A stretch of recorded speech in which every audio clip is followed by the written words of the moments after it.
ചില കാർഷിക പ്രാക്ടീസുകൾ, ചില രീതികൾ അത് കാലാവസ്ഥാ വ്യതിയാനത്തിന് കാരണമാകുന്നുണ്ട്. ഇത് കൊടുക്കുകയും വാങ്ങുകയും ചെയ്യുന്ന ഒരു കാര്യമാണ്.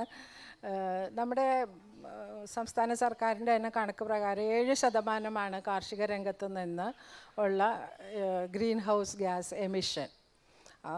അത് നിങ്ങൾ വായിച്ചിട്ടുണ്ടാവും. ആ 7% തന്നെ പ്രധാനമായിട്ടും വരുന്നത് മറ്റേ ലൈഫ് സ്റ്റോക്ക് സെക്ടറിൽ നിന്നാണ്.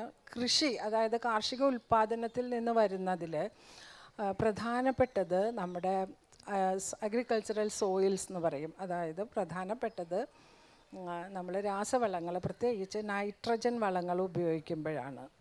നമ്മൾ ധാരാളം യൂറിയ ഇടുന്ന കാര്യത്തിൽ എല്ലാ കർഷകരും വളരെ സന്തുഷ്ടരായിട്ട് യൂറിയ ഏറ്റവും അധികം ഇട്ടുകൊണ്ടിരിക്കുക. അപ്പോൾ കേരളത്തിൽ നിന്ന് മാത്രമല്ല, ഇന്ത്യയിലെ തന്നെ എല്ലാ കാർഷിക ഭൂമികളിലും ഈ നൈട്രജൻ്റെ അളവ് വളരെ കൂടി വരികയാണ്. അപ്പോൾ നൈട്രജൻ വളങ്ങൾ ഇടുന്തോറും നൈട്രസ് ഓക്സൈഡ് അന്തരീക്ഷത്തിലേക്ക് പോവുകയും, നൈട്രസ് ഓക്സൈഡ് ഒരു ഗ്രീൻ ഹൗസ് ഗ്യാസാണ്, നിങ്ങൾക്ക് അറിയാമായിരിക്കും, പ്രത്യേകിച്ച് കുട്ടികൾക്ക്.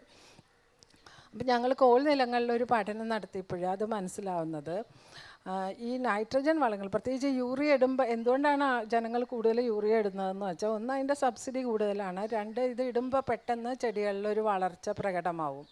അപ്പോൾ വളരെ സന്തോഷം തോന്നുന്നു, ഇത് വളരെ നല്ല കാര്യമാണെന്ന് വിചാരിച്ചിട്ട്. ഏകദേശം കോൾ നിലങ്ങളിൽ മാത്രം നമ്മളെപ്പോഴും ശാസ്ത്രീയമായി പറയുന്നത് മണ്ണ് പരിശോധിച്ചതിന് ശേഷം അതിൻ്റെ അടിസ്ഥാനത്തിൽ മാത്രമേ വളങ്ങൾ ഇടാവൂ എന്നാണ്.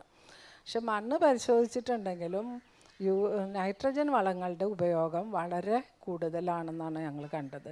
അപ്പോൾ നമ്മൾ ഒരു കണക്ക്, ഒരു ശരാശരി നോക്കുമ്പോൾ നൈട്രജൻ വളങ്ങൾ ഈ മണ്ണ് പരിശോധനയുടെ അടിസ്ഥാനത്തിൽ മാത്രം പ്രയോഗിക്കുകയാണെങ്കിൽ കോൾ നിലങ്ങളിൽ നിന്ന് മാത്രം 2400 ടൺ നൈട്രസ് ഓക്സൈഡ് എമിഷൻ കുറയ്ക്കാൻ പറ്റും.